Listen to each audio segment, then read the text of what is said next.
नमस्कार विद्यार्थी मित्रांनो, मी प्राध्यापक संजय राठोड सर भूगोल या ऑनलाईन बॅच मध्ये आपलं मनपूर्वक स्वागत करतोय। विद्यार्थी मित्रांनो, आपल्या लेक्चर मध्ये बराचसा गॅप पडलेला आहे, तरी काळजी नका करू। जो आपल्याला सिलेबस दिला गेलेला आहे, सिलेबसच्या रिलेटेड सगळ्या गोष्टी आपण या ठिकाणी क्लिअर करणार आहोत। ठीक आहे, वेळ न दवडता आपण आपल्या विषयाकडे वळूया।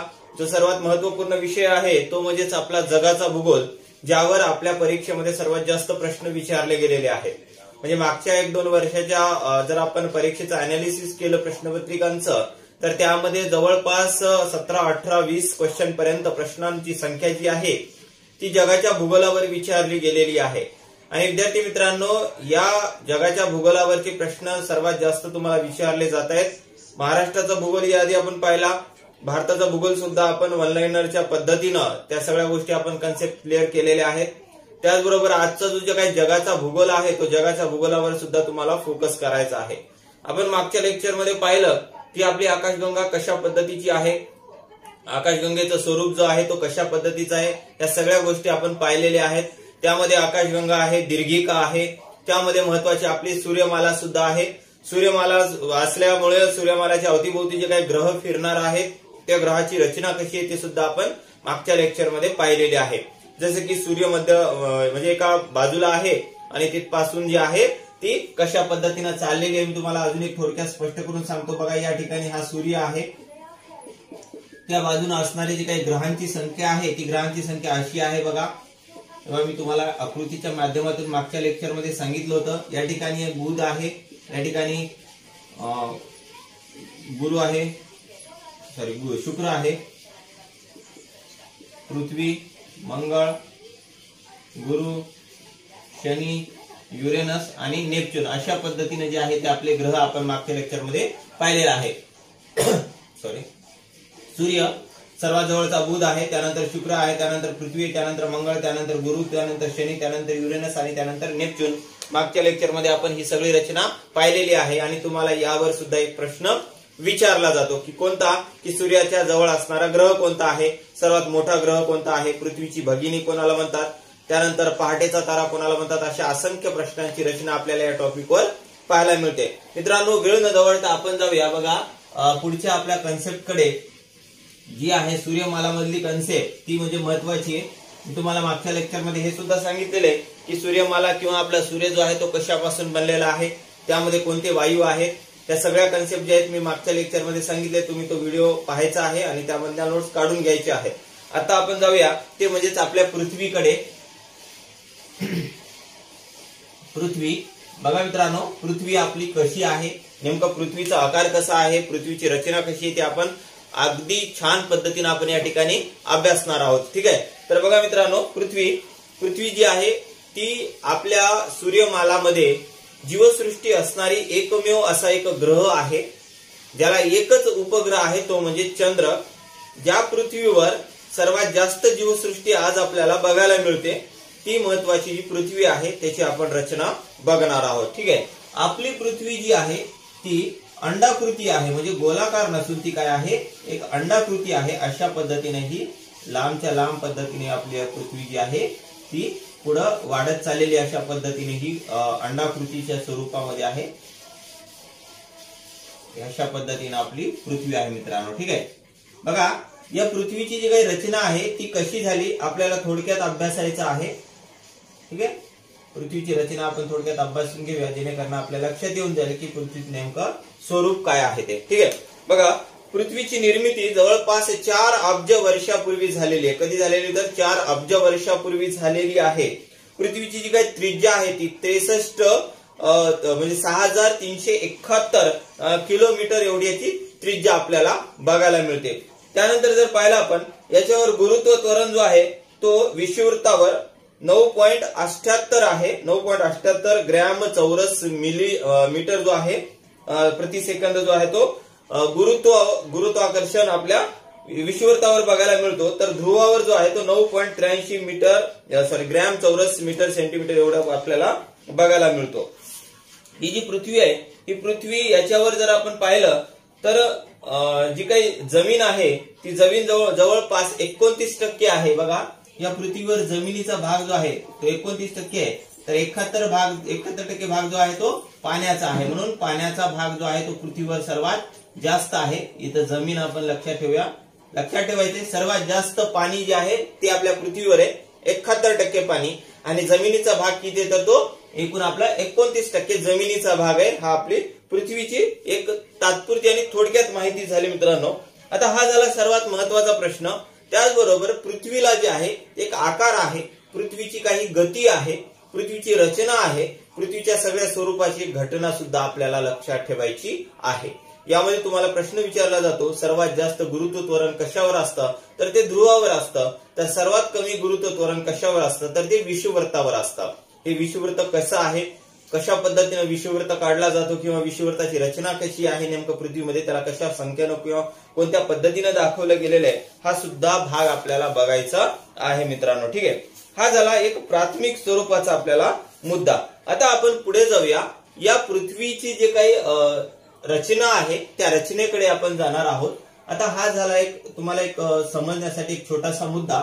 पण आपली जी रचना आहे ती रचना परीक्षेच्या दृष्टीने लक्षात ठेवायची, कारण परीक्षा ही जवळ आलेली आहे आणि जवळ आल्या कारणानं आपल्याला कमीत कमी वेळेमध्ये अधिकचा अधिक अभ्यास करून घ्यायचा आहे.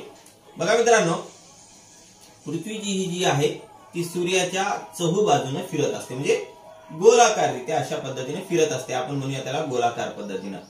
पण पृथ्वी जी आहे ती गोलाकार पद्धतीनं न फिरता थोडीशी लंब आकारामधून ही पृथ्वी फिरत असते. तर कशा पद्धतीने फिरते तर बघा, या ठिकाणी तुम्हाला एक रचना सांगतो. अशा पद्धतीनं रचना आहे. ठीक आहे, बघा या पद्धतीची रचना आपल्याला लक्षात ठेवायची आहे.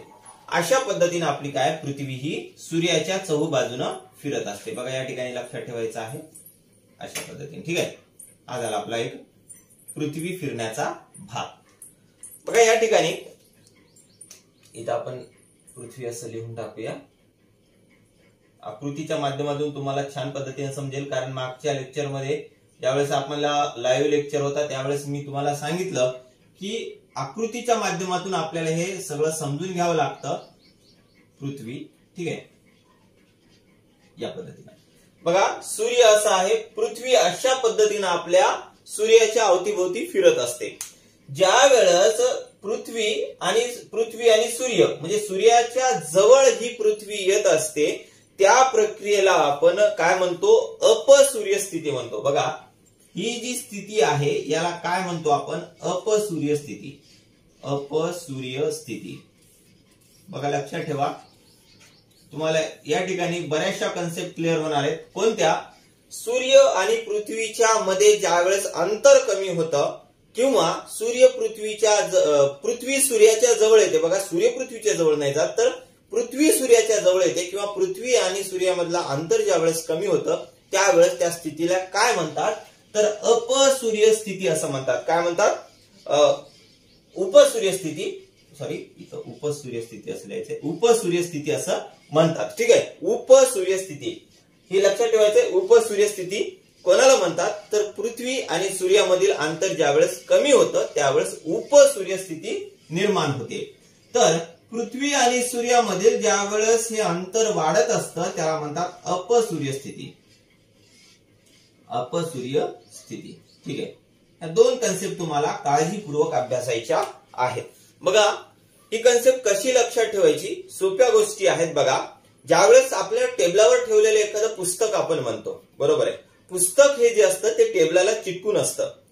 पण ज्यावेळेस एखाद्या इंग्रजी मधलं एखादं उदाहरण बघा, ज्यावेळेस आपण अपॉन, ओव्हर अशा पद्धतीने ज्यावेळेस उच्चार करत असतो त्यावेळेस बघा नदीच्या वर हे पूल आहे, बरोबर आहे, आणि बोटाच्या वर अंगठी आहे.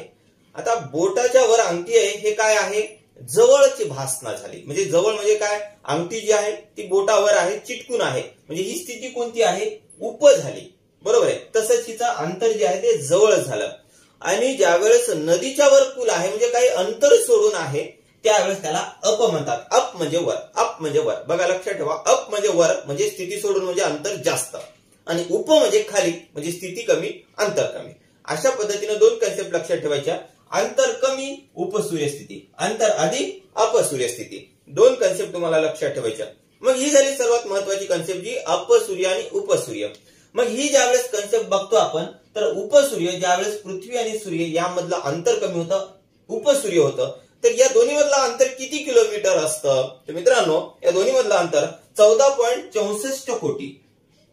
बघा, 14.64 कोटी एवढा अंतर जो आहे या दोन्ही मध्ये असतो. कोणाकोणामध्ये? पृथ्वीमध्ये आणि सूर्यामध्ये. तर ज्यावेळेस अपसूर्य स्थिती निर्माण होते त्यावेळेस किती अंतर असतं? तर ते आहे 15.12 कोटी. 15.12 कोटी. बघा, लक्षात ठेवा, कोटी किलोमीटर, पुढे किलोमीटर असं लिहायचं विसरायचं नाही.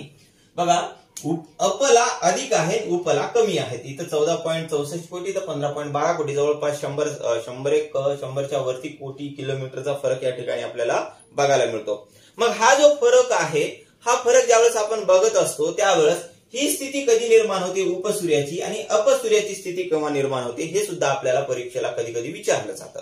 तर मित्रांनो, लक्षात ठेवायचं आहे, उपसूर्य जे आहे ते दरवर्षी 4 जानेवारीला, बघा, ही स्थिती 4 जानेवारीला निर्माण होते, तर अपसूर्य स्थिती जी आहे ती 4 जुलैला निर्माण होते. बघा, दोन गोष्टी लक्षात ठेवायच्या आहेत. ठीक आहे, 4 जुलै. ओके, दोन गोष्टी तुम्हाला लक्षात ठेवायच्या आहेत. 4 जानेवारीला उपसूर्य येतं आणि 4 जुलैला अपसूर्य येतं.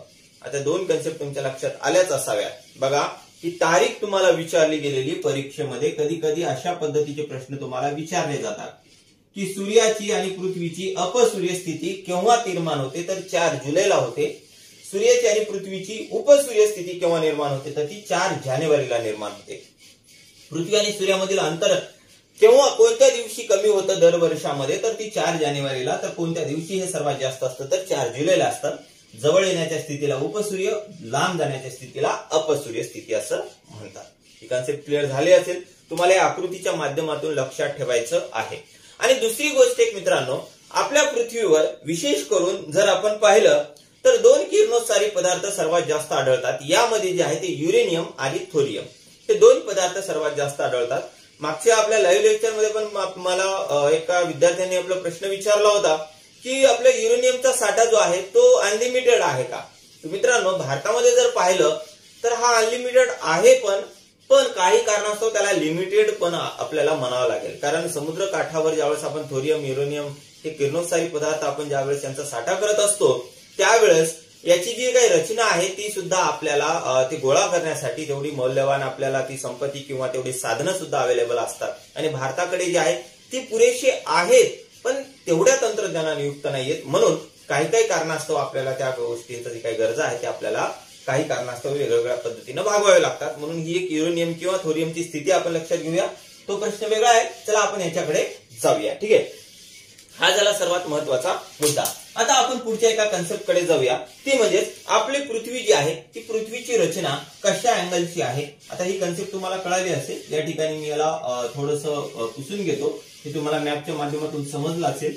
आणि तुम्ही काय करायचं आहे पुढे तुमच्या याला म्हणजे वह्यावर सुद्धा हे डायग्रामच्या पद्धतीने समजून घ्यायचं आहे. ठीक आहे, आता आपण जाऊया या पृथ्वीच्या परत अजून एका चित्राकडे जाऊया, जेणेकरून ही पृथ्वी आहे तरी कशी तुम्हाला कळेल. ठीक आहे, ही झाली अशा पद्धतीची पृथ्वी मित्रांनो. ठीक आहे, हा झाला सर्वात महत्वाचा पृथ्वीचा आकार. याला आपण देऊया दक्षिण ध्रुव असा. दक्षिण ध्रुव याला नाव देऊया उत्तर ध्रुव. ठीक आहे, 2 दक्षिण ध्रुव, उत्तर ध्रुव. बघा, पृथ्वीचं मी तुम्हाला आधीच सांगितलं की गुरुत्वाकर्षण बल हे सर्वात जास्त कुठे असतं? तर हे दक्षिण ध्रुवावर असतं. आणि गुरुत्वाकर्षण बल सर्वात कमी कुठे असतं? तर हे उत्तर ध्रुवावर असतं. ठीक आहे, सॉरी, उत्तर ध्रुव आणि दक्षिण ध्रुव या दोन्हीवर असतं. सर्वात कमी जे असतं ते विषुववृत्तावर असतं. सॉरी, सांगण्यात थोडंसं मिस्टेक झालं.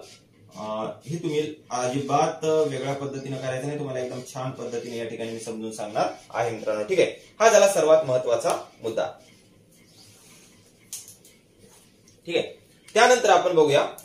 ठीक आहे, दक्षिण ध्रुव आहे, उत्तर ध्रुव आहे, हे जवळपास 90 अंशावर स्थिरावलेले असतात. किती अंशावर? 90 अंशावर स्थिरावलेले असतात. या ठिकाणी 90 अंशाचा भाग आपल्याला लक्षात ठेवायचा आहे. आणि सर्वात महत्वाचा भाग म्हणजे हा जो मध्यातून गेलेला आहे, या ठिकाणी बघा लक्षात ठेवायचं, या ठिकाणी मध्यातून जो गेलेला आहे याला म्हणतात आस. बघा, आता हा आस काय आहे ही एक गोष्ट तुम्हाला लक्षात ठेवायचं आहे. आस जो आहे ती पृथ्वीची पूर्व बाजू,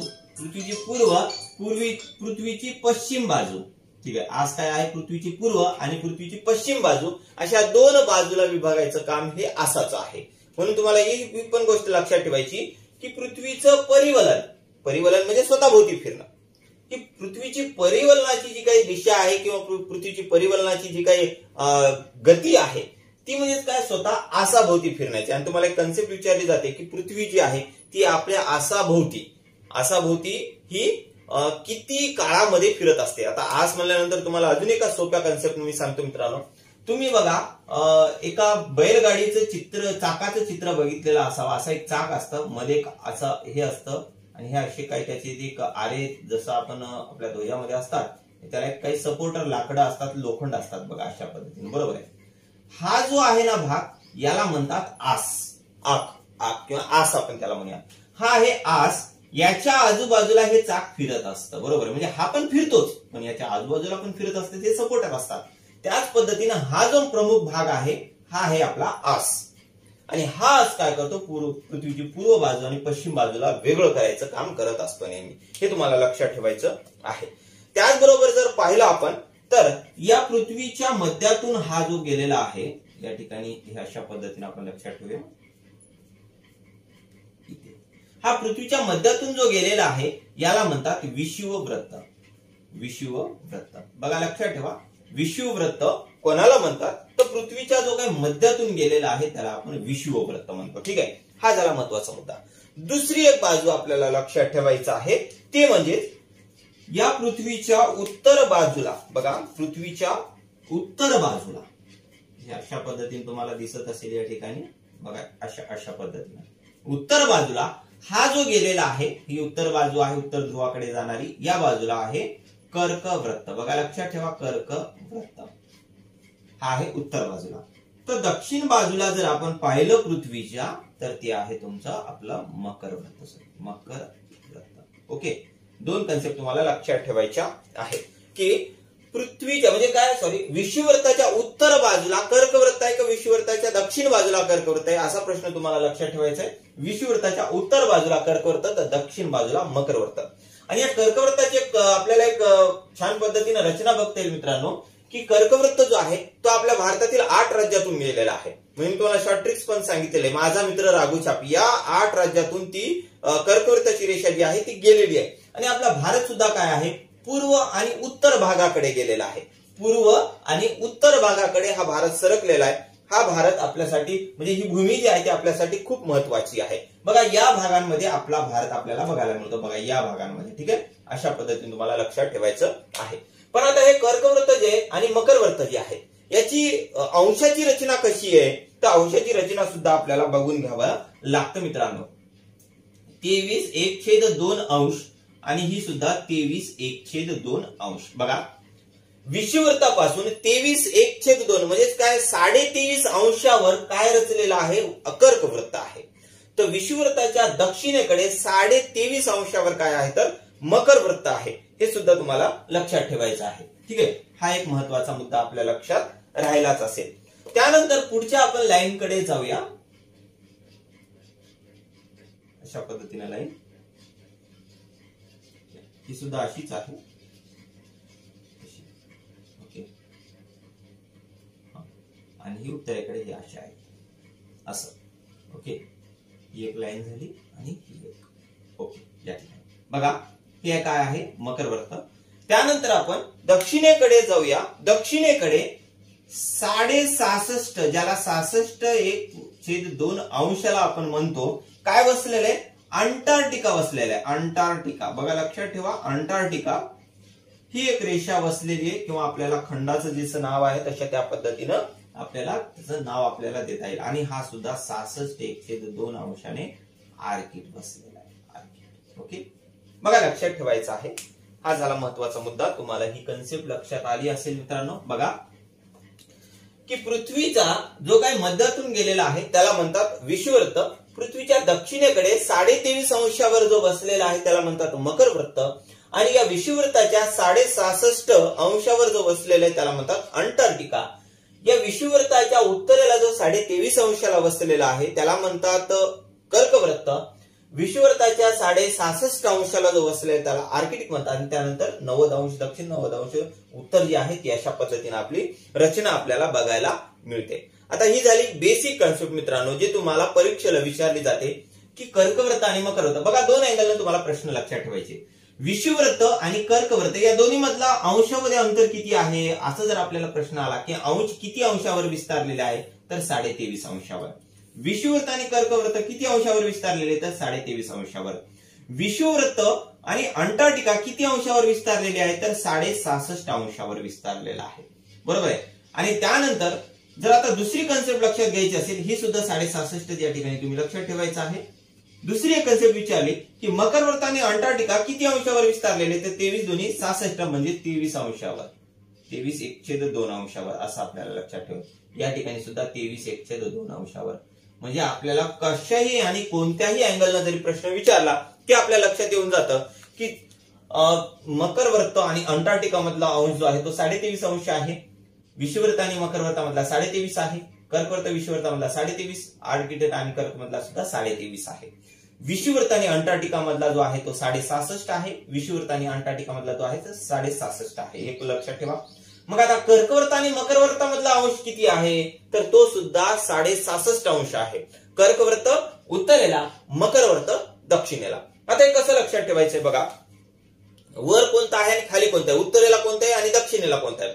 आता तुम्हाला माहितीये मगर कुठे राहतो, मगर हा पाण्यात राहतो, पाण्यात म्हणजे खाली राहतो, बरोबर आहे। म्हणून म म्हणजे मगर, मकर म्हणजे मगर, अशा पद्धतीने हा खाली पाण्यात राहतो।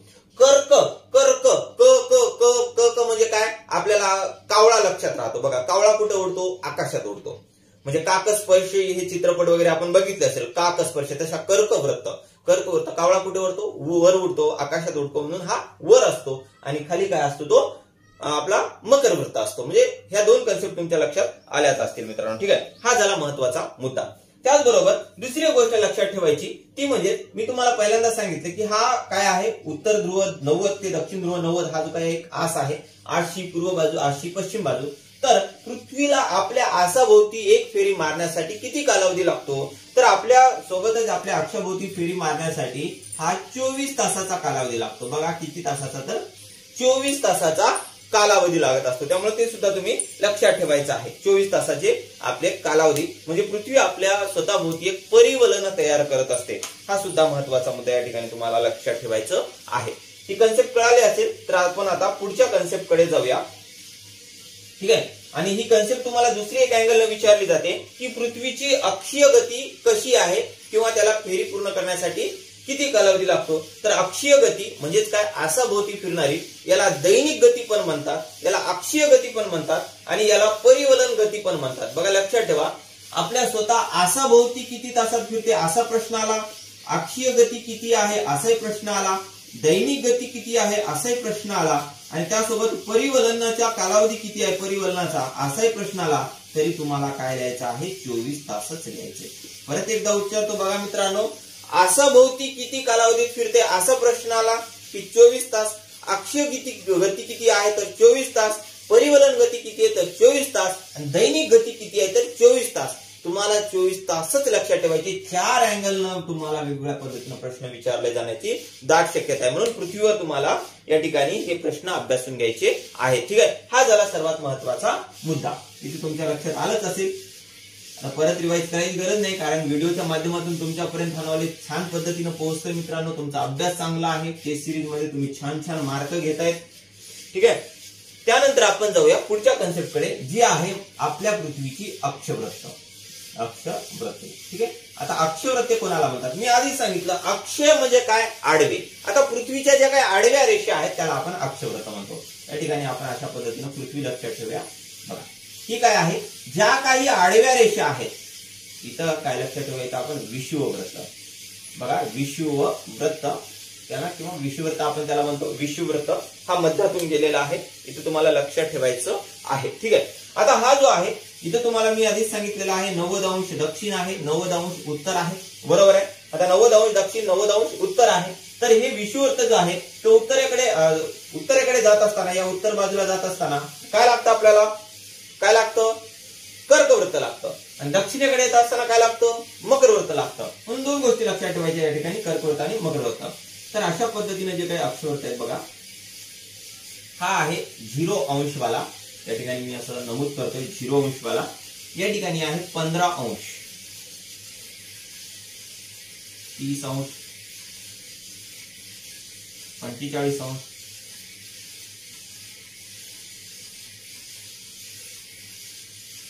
60 अंश, 75 अंश आणि हे झालं 90 अंश. ओके, म्हणजे आपल्याला 15-15च्या फरकाने या ठिकाणी लक्षात ठेवता येईल. इथे सुद्धा आपण त्याच पद्धतीने लक्षात ठेवूया. तरी अक्षुत असा आपल्याला कॉन्सेप्ट लक्षात ठेवायला लागेल. थोड्याशा रेषा आपल्या क्रॉस झाल्या, तर रेषाच्या माध्यमातून तुम्हाला सरळ आपण या ठिकाणी नमूद करून दिल्या. बघा, हा झाला अशा पद्धतीनं, आपल्याला अशा पद्धतीनं, अशा पद्धतीने इथे, आणि हा झाला इथे. ओके, 15, 30, 45, 60, 75. मग आता परत 15, 30, 45, 60 आणि ते 75. बघा, दोन अक्षवृत्त. आता हे अक्षवृत्त आहेत बघा, लक्षात ठेवा. अक्षवृत्त म्हणले की आडव्या रेषा तुम्हाला लक्षात ठेवायच्या आहेत. अक्ष म्हणजे आडवे. आता दोन अक्षवृत्तामधलं अंतर किती असतं असा जर प्रश्न आला मित्रांनो, तर दोन अक्षवृत्तामधला अंतर जो आहे तो 111 किलोमीटरचा असतो. बघा, दोन अक्षवृत्तामधला जो काही, किंवा मग ज्याला आपण म्हणूया सुमारे अंतर जो आहे तो 1 अंशाचा असतो, आणि जो जवळपास 111 किलोमीटरचा आपल्याला लक्षात ठेवता येईल. ठीक आहे, हा एक मुद्दा आहे. तर किती अंशाचा असतो असा प्रश्न आला की प्रत्येक जो काही अक्षवृत्त आहे यामधला अंश जो आहे तो 15 अंशनं वाढलेला दिसतो आपल्याला. दक्षिणेकडे 15 अंश चाललेला आहे, उत्तरेकडे 15 अंश चाललेला आहे. अशा पद्धतीने जो आहे तो विषुववृत्ताच्या दक्षिण आणि उत्तर बाजूला आपल्याला अक्षवृत्त आणि रेखावृत्ताची जी रचना आहे ती बघायला मिळते. म्हणजे आता आपण अक्षवृत्तच बघतो, त्यामुळे हे सुद्धा तुम्ही लक्षात ठेवायचं आहे अक्षवृत्ताचा. ठीक आहे, हा झाला सर्वात महत्वाचा मुद्दा जो अक्षवृत्ताचा आहे. आता हे अक्षवृत्त जे आहे ते खूप छान पद्धतीचं आपल्याला बघता येईल मित्रांनो, ज्यावर बघा अक्षवृत्त तुम्हाला मी सांगितलेला आहे अक्षवृत्ताचा की 1 अंशाच्या मध्याचे अंतर सुमारे 111 किलोमीटर असते अक्षवृत्ताच्या. तर हे दोन अक्षवृत्तामधील अंतर जो आहे तुम्ही आता सांगितलं 111 किलोमीटर आहे.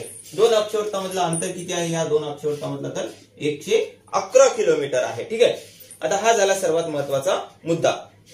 ठीक आहे, हा एक झाला आपल्याला महत्वाची रचना जी आहे ती. आणि इथे तर तुम्हाला माहिती आहे 23.5 उत्तरेला कर्कवृत्त आहे, 23.5 दक्षिणेला मकरवृत्त आहे. ठीक आहे, हा झाला एक महत्वाचा मुद्दा. त्यानंतर आपण जाऊया रेखावृत्ताकडे. ठीक आहे, आता रेखावृत्त म्हणल्यानंतर रेखावृत्त कसे असतील बघा. रेखावृत्त जे आहे ते रेखावृत्त उभ्या रेषा असतील, हो आहे ना. म्हणजे रेखावृत्त हा जी पृथ्वी आहे बघा, उभ्या रेषा ज्याला म्हणतो आपण, ही एक रेषा झाली, त्याच्या आजूबाजूला जे असणाऱ्या रेषा आहेत त्या रेषा. ठीक आहे, हे झाले इथं दक्षिण, इथे उत्तर, इथे 90 अंश या ठिकाणी क्लिअर करूया, 90 अंश क्लिअर करून टाकूया. ठीक आहे,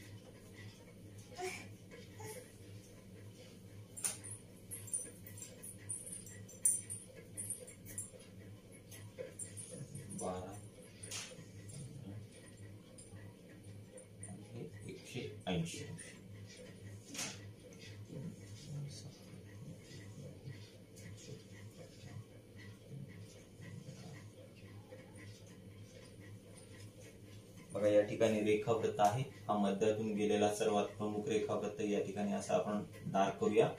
इथे प्रत्येक याच्यातला जो कोई अंश आहे हा कितीच आहे मित्रांनो, तर हा जो आहे तो 30 अंशाचा आहे. हा जो आहे इथे बघा 30, 30 1 30, 30 2 60, 30 3 90, 30 चौक 120 झाला.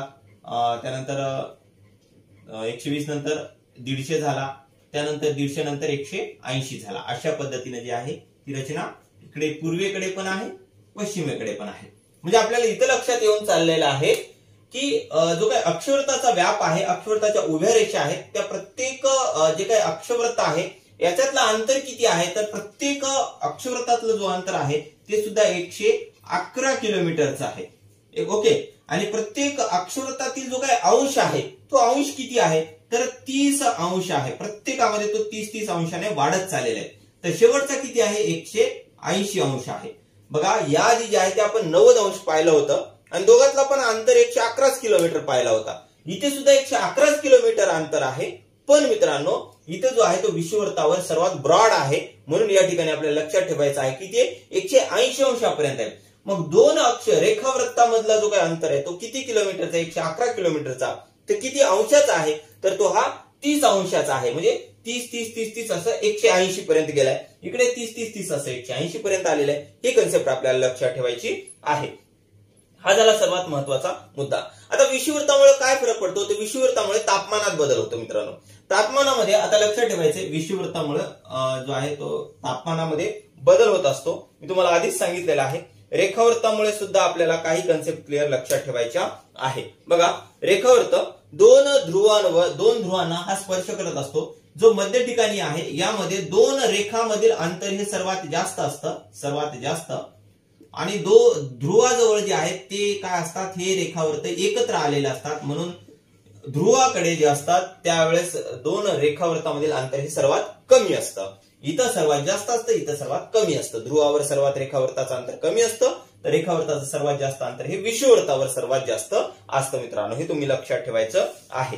तर रेखावृत्तामुळे काय परिणाम होतो, तर रेखावृत्तामुळे आपल्याला टायमिंग जो आहे तो टायमिंग कळत असतो. या रेखावृत्तामुळे आपल्याला टायमिंग कळत असतो आणि हे टायमिंग जे आहे ते आपल्याला माहिती आहे. आपल्याकडे घड्याळ कशी आहे, तर 24 तासाची आहे. ही घड्याळ सुद्धा आपल्याला लक्षात ठेवायची आहे, बरोबर आहे. त्याचबरोबर पृथ्वीला 360 अंशाचा कोन पूर्ण तयार करावा लागतो, त्यावेळेस आपल्याला 24 तास पूर्ण झाले असं आपण म्हणत असतो. किती अंशाचा कोन पूर्ण केल्यानंतर 24 तास तयार होतात, तर 360 अंशाचा ज्यावेळेस कोन तयार केलं जातं त्यावेळेस पृथ्वी 24 तास झाले असं आपण गृहीत धरत असतो. त्याचबरोबर जर दुसरी कन्सेप्ट आपण लक्षात घेतली, एका तासाला 15 अंश आणि त्याचबरोबर 4 मिनिटात 1 अंश फिरत असते. बघा पृथ्वी जी आहे ती एका तासात 15 अंश फिरत असते, म्हणजे याच्या अर्धीच. बघा 30 अंश, प्रत्येक रेखावृत्तातील अंतर किती आहे, 30 अंश आहे. म्हणून एका जे काही आपला तास आहे, एका तासामध्ये ती किती अंश फिरत असते, तर 15 अंश फिरत असते. आणि त्याचबरोबर 4 मिनिटात जी आहे ती 1 अंश फिरत असते. 4 मिनिटात 1 अंश, तर एका तासात 15 अंश फिरत असते. आणि इथं एक रेखा पार करण्यासाठी त्याला किती कालावधी लागेल, तर 15 गुणिले 2 बरोबर 30. 15 दुनी 30, म्हणजे या ठिकाणी त्याला 2 तास लागतील. अगदी बरोबर आहे, 2 तास या ठिकाणी त्याला काय करावं लागेल, की या ठिकाणी त्याला एक रेषा पार करण्यासाठी 2 तासाचा कालावधी लागेल. अशा पद्धतीने आपण लक्षात ठेवूया. म्हणून एका रेखांशावर जो आहे अंतरावर 4 मिनिटाचा फरक आपल्याला लक्षात येत असतो. एका रेखा जी आहे रेखांश यावर आपल्याला 4 मिनिटं बघायला मिळत असतात, म्हणून हे सुद्धा तुम्ही लक्षात ठेवायचं. त्याचबरोबर जी आहे ती भारताची प्रमाण वेळ जी आहे ती 82.5 अंश पूर्व. आता ही पूर्व दिशा आहे म्हणून 82.5 अंश. इथे काय आहे, इथं 15 आहे, 15 दुनी 30, 15 55 15 4 15 55 55 15 57 सॉरी 30 30 31 30 2 60 30 1 90, इथे 120, इथे 150 आणि इथं 180, म्हणून इथं 82.5 अंश. म्हणजे लक्षात ठेवायचं 82 1/2 अंश. यावर आपली भारताची प्रमाण 60, इथे किती आहे, इथं 90 आहे. म्हणजे या ठिकाणी जी आहे ती आपली भारताची प्रमाण वेळ निश्चित करण्यात आलेली. लक्षात ठेवायचंय 82.5 अंशावर भारताची प्रमाण वेळ निश्चित करण्यात आलेली आहे. आणि ही जी रेखा आहे, ही रेखा कुठून चाललेली अशी सरळ, तर ही रेखा जी आहे ती आपली उत्तर प्रदेश मधील प्रयागराज, ठीक आहे, उत्तर प्रदेश मधील प्रयागराज, म्हणजे ज्याला आधीचं नाव अलाहाबाद होतं, आताचं नाव प्रयागराज आहे, याच्यातून मिर्झापूर, बघा लक्षात ठेवा, मिर्झापूर या गावापासून चाललेली आहे. आणि त्या गावाची निश्चिती म्हणून आज आपली प्रमाण वेळ आपल्याला बघायला मिळते. तर भारतामध्ये एकच प्रमाण वेळ आहे, ती म्हणजे 24 तासाची. ठीक आहे, लक्षात ठेवा, तास. एक गोष्ट लक्षात ठेवायची, भारत जो आहे तो या गोलार्धामध्ये विस्तारलेला आहे. पूर्व आणि उत्तरी गोलार्धाकडे असल्या कारणानं आपली जी प्रमाण वेळ आहे ती 82.5 अंश या अंशावर विस्तारलेली आहे. आणि ही कुठून चाललेली आहे रेषा, ती रेखा कुठून चाललेली आहे, तर रेखा जी आहे ती मिर्झापूरहून चाललेली आहे. मिर्झापूर सध्याच्या प्रयागराजमध्ये, याचं जुनं नाव जे आहे ते अलाहाबाद होतं. आणि अलाहाबाद कुठं होतं, तर ते उत्तर प्रदेशमध्ये आहे. एवढी कन्सेप्ट तुमची क्लिअर झाली असेल. आणि महत्वाचं दुसरं काय माहितीये का मित्रांनो, यावेळेस जेव्हा आपण बघत असतो त्यावेळेस 24 तासाची आपल्याकडे घड्याळ बघायला मिळते. पण आपल्या भारतामध्ये 24 तासाची आहे, पण इतर देशांमध्ये 24 तासाची नाहीये. तर बघा लक्षात ठेवा, जर आपण अमेरिका जर घेतला तर अमेरिकेमध्ये 7 झोन जे आहेत, 7 झोन ज्याला आपण म्हणूया, 7 ठिकाणी वेगवेगळ्या वेळा बदलत असतात. म्हणजे आपला म्हणजे इकडं अमेरिकन कंट्री जी आहे ती दक्षिण उत्तरेकडे आहे अशा पद्धतीने. ही जी आहे ती 7 वेळा जी आहे याची जी काय आहे काय म्हणतात त्याला जे टायमिंग आहे हे टायमिंग बदलत असतं. म्हणून ह्या वेगवेगळ्या पद्धतीने जे आहे ही टायमिंग या ठिकाणी बदलणार आहे. म्हणून अमेरिकेमध्ये जी आहे ती 7 टायमिंग झोन आहे. त्यानंतर जर पाहिलं आपण तर ऑस्ट्रेलियामध्ये 3 टायमिंग झोन आहेत. ऑस्ट्रेलियामध्ये 3 टायमिंग झोन आहेत. तर रशियामध्ये 11 टायमिंग झोन आहेत. म्हणजे 11 वेगवेगळे ठिकाण आहेत ज्यावरनं त्याची टायमिंग ठरवली जाते. तर भारत हा मोठा देश असला तरी भारत जो आहे तो उत्तरी पूर्व गोलार्धामध्ये वसल्या कारणानं त्या ठिकाणी एकच टायमिंग झोन आहे, ती म्हणजे काय 24 तासाची आहे. आणि दुसरी गोष्ट मित्रांनो लक्षात ठेवायची, सर्वात जास्त टायमिंग झोन जी आहे ती कोणत्या देशामध्ये आहे, तर कोणत्या देशात आहे तर ती आहे आपल्या रशियामध्ये आहे. ही तुम्हाला लक्षात ठेवायची. अमेरिकेमध्ये 7 आहे तर रशियामध्ये 11 टायमिंग झोन आहे. भारतामध्ये एकच आहे, ती म्हणजे 24 तासाची आहे. ही गोष्ट तुम्ही लक्षात ठेवायची आहे. ठीक आहे. ज्यावेळेस 1884 मध्ये वॉशिंग्टन या ठिकाणी परिषद भरली त्यावेळेस असं निश्चित करण्यात आलं की आपल्याकडे टायमिंग असायला पाहिजे आणि टायमिंगची वाररेषा त्या ठिकाणी निश्चित करण्यात आली. आणि तेव्हापासून आपण हे टायमिंग काय करतो जगभरामध्ये आपण राबवत असतो, त्या ठिकाणी सेट करत असतो.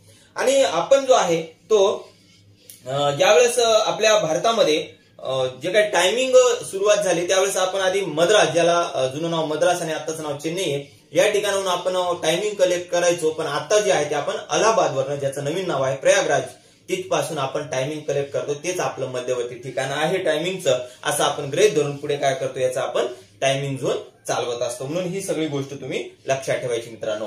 इथपर्यंत तुमच्या कन्सेप्ट क्लिअर झाल्या असतील. बघा आता त्याचबरोबर दुसरी एक गोष्ट महत्वाची या ठिकाणी मला तुम्हाला सांगावीशी वाटते. आता ती गोष्ट कोणती आहे तर आपली जी पृथ्वी आहे, आपण पृथ्वीवर राहतो, आपण भारतामध्ये 24 तासाचे एकच घड्याळ आहे असं आपण या सगळ्या कन्सेप्ट क्लिअर पाहिल्या. आणि आपली भारताची घड्याळ ती 5.5 तास ज्याला आपण पुढे आहे असं आपण म्हणत असतो, बरोबर आहे ना. याला आपण ही कन्सेप्ट जी आहे ही कन्सेप्ट आपण पाहिलेली आहे. मग पृथ्वी कशा पद्धतीने याचा क्रॉस करत असते, पृथ्वी कशा पद्धतीने याचा वलय आपलं फिरवत असते, ही सुद्धा कन्सेप्ट आपल्याला लक्षात घ्यावी लागते. पण ही सगळी कन्सेप्ट लक्षात घेण्याआधी ह्या कन्सेप्ट मी आज जे शिकवलेत मित्रांनो हे तुम्हाला आपल्या वहीमध्ये नोट करून घ्यायच्यात. आकृतीच्या माध्यमातून तुम्हाला हे सगळं लिहून घ्यायचं आहे, जेणेकरून परीक्षेत जरी कसाही प्रश्न आला, अक्षवृत्त कशी असतात, रेखावृत्त कशी असतात, 2 अक्षवृत्तामधलं अंतर किती, 2 रेखावृत्तामधलं अंतर किती, त्याचबरोबर पृथ्वीची गती कशी आहे, त्याचं ध्रुवावर सर्वात जास्त गुरुत्वाकर्षण आहे ते नेमकं किती आहे, त्यानंतर सूर्य पृथ्वीमध्ये जी काही अपसूर्यस्थिती आहे, उपसूर्यस्थिती आहे, ही 4 जुलैला आहे का 4 जानेवारीला, ही कन्सेप्ट तुम्हाला लक्षात ठेवायची आहे. म्हणून दुसरी गोष्ट एक यामध्ये लक्षात ठेवा ती म्हणजे कर्कवृत्त आणि मकर वृत्ताची. मकर हे खाली असतं, मध्यातून विषुव असतं आणि उत्तरेला कर्क असतं. ही कन्सेप्ट तुमच्या लक्षात ठेवायची आहे. आता त्याचबरोबर आपल्या ग्रुपच्या माध्यमातून आपण चॅनलवर काय केलेले टेस्ट सिरीज राबवली गेलेली आहे. टेस्ट सिरीजचं एक्सप्लेन पण आपण करत असतो. आपले वेगवेगळ्या विषयाचे शिक्षक जे आहेत ते शिक्षकांनी सुद्धा याचा संदर्भ तुम्हाला दिलेला आहे. त्याची संकल्पना किंवा त्याचं जे विश्लेषण आहे, अनालिसिस ज्याला म्हणतो आपण पेपरचं, ते सुद्धा आपण केलेलं आहे. आता भूगोलाचे काही प्रश्न आले तर त्यावर सुद्धा आपण त्याचं अनालिसिस करूया. आणि ही कन्सेप्ट तुम्हाला लक्षात ठेवायची आहे. आणि टेस्ट सिरीज देत राहा मित्रांनो, त्यामध्ये मार्क किती मिळत आहेत, जरा जास्त मार्क मिळवण्याचा प्रयत्न करा. कमी मार्क पडत असेल तर त्याचा अनालिसिस करा. आपण लवकरच टेस्ट सिरीजचं अनालिसिस सुद्धा पुढे आपण करणार आहोत. तत्पूर्वी ह्या कन्सेप्ट आपण क्लिअर करून घेऊया, जेणेकरून लाईव्ह लेक्चर मध्ये तुमच्या कन्सेप्ट माझ्यापर्यंत पोहोचल्या होत्या. जे प्रश्न होते त्याचं उत्तर आपण अशा टॉपिक मध्ये बघणार आहोत. या ठिकाणी आपण थांबूया. भेटूया आता पृथ्वीच्या पुढच्या भागाला, तो म्हणजे पृथ्वीचं परिवलन असेल, परिभ्रमण असेल, त्यानंतर पृथ्वीची जी काही रचना आहे, बाजूबाजूची जी काही ग्रह आहेत, ही सगळी संरचना आपल्याला विचारली जाते. आणि त्यानंतर आपण खंडाकडे वळणार आहोत. म्हणून तत्पूर्वी या ठिकाणी थांबूया. भेटूया पुढच्या लेक्चरमध्ये. धन्यवाद.